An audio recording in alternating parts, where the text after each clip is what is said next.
It's Friday, June 4th. I'm Lucy Steiner. And I'm Sam Cedar. Which of these stories will you be talking about today? There's a new scandal nipping at the heels of Donald Trump's favorite Postal Service bureaucrat, Louis DeJoy. And bad news for him, it involves the Federal Bureau of Investigation. Meanwhile, a United Nations report from Libya reveals that, possibly for the first time, a drone powered by artificial intelligence selected, pursued, and attacked human targets, all on its own. That'll be enough about the wonders of technology. Thanks. And lastly, the Biden administration is stepping up U.S. shipments of coronavirus vaccines to foreign countries in a big way. You are listening to Majority FM's AM Quickie, and these are the stories you need to know.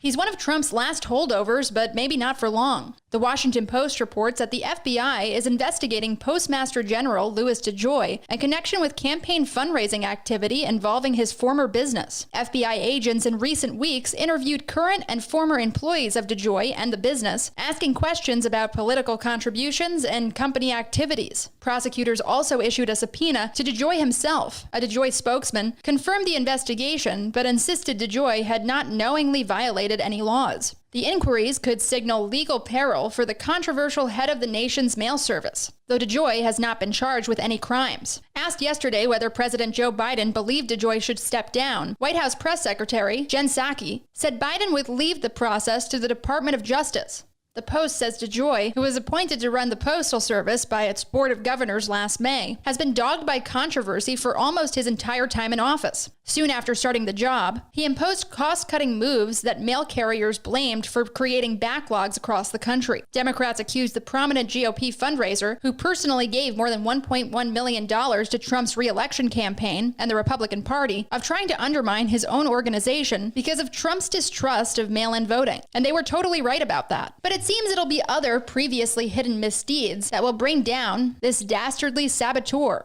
Hey, whatever does the trick. This preview of the next Terminator movie comes from the New York Times. A military drone that attacked soldiers during a battle in Libya's civil war last year may have done so without human control, according to a recent report commissioned by the United Nations. The drone, which the report described as a lethal autonomous weapons systems, was powered by artificial intelligence. It was used by forces backed by the government based in Tripoli, the capital, against enemy militia fighters as they ran away from rocket attacks. The fighters were hunted down and remotely engaged by the drone, according to the report. It did not say whether there were any casualties or injuries. The weapon systems, it said, were, quote, programmed to attack targets without requiring data connectivity between the operator and the munition. In effect, a true fire, forget, and find capability, unquote. The Cargo 2 was built by STM, a defense company based in Turkey. The Times says the report has been sent to a UN sanctions committee for review. The drone was used as soldiers tried to flee. Once in retreat, they were subject to continual harassment from the drone, according to the report, which was written by the UN panel of experts on Libya. Zachary Kallenborn, a researcher who studies drone warfare at the University of Maryland, said the report suggested that for the first time, a weapons systems with artificial intelligence capability operated autonomously to find and attack humans. Oh boy, what a landmark. Hey, Majority.fm's AM Quickie is fueled by JustCoffee.coop. Just Coffee is a worker-owned coffee roaster based in Madison, Wisconsin that has sponsored the Majority Report for nearly a decade.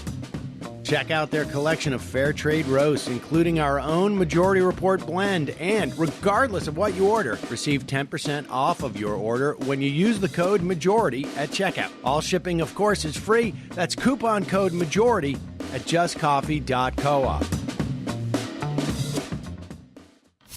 This global pandemic update comes from the Associated Press. President Biden announced yesterday that the U.S. will donate a first tranche of 25 million doses of surplus vaccine overseas through the UN-backed COVAX program. The donation promises infusions for South and Central America, Asia, Africa, and others at a time of glaring shortages abroad and more than ample supplies at home. The doses mark a substantial and immediate boost to the lagging COVAX effort, which to date has shared just 76 million doses with needy countries. The announcement came just hours after World Health Organization officials in Africa made a new plea for vaccine sharing because of an alarming situation on the continent, where shipments have ground to a near halt while virus cases have spiked.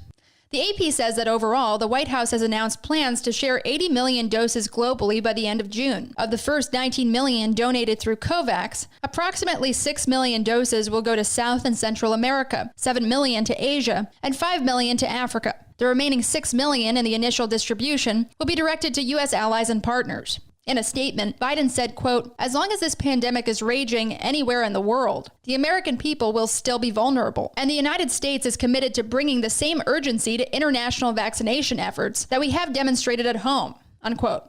Remember, this isn't over until it's over everywhere. And now for some quicker quickies. Quicker quickie. The Guardian reports that the Ethiopian government has brushed aside international calls for a ceasefire in the province of Tigray, saying its forces will soon eliminate all armed opposition. The UN said earlier this week that more than 90% of people in Tigray need emergency food aid. Between the starvation and the atrocities, it's a true horror show. ABC News reports that workers at a South Dakota meatpacking plant that became a coronavirus hotspot last year are considering a strike after contract negotiations between Smithfield Foods and the union have stalled. The Sioux Falls chapter of the United Food and Commercial Workers Union said workers have risked their health and lives throughout the pandemic, arguing the company should do more for its employees. And who can argue? According to Politico, federal prosecutors are examining whether Representative Matt Gaetz obstructed justice during a phone call he had with a witness in the sex crimes investigation of the Florida congressman. The obstruction inquiry stems from a phone call the witness had with Gaetz's ex-girlfriend. At some point during the conversation, the ex-girlfriend patched Gaetz into the call. Awkward. The AP reports that George P. Bush, this week, launched his next political move, a run for Texas Attorney General in 2022. Bush, who has served as Texas's land commissioner since 2015, is the son of former Florida Governor Jeb Bush. He is the last of the Bush family still in public office. And that's worth a good clap. Quicker quickie.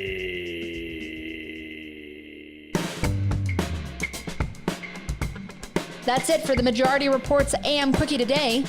Sam and Emma will be with you shortly.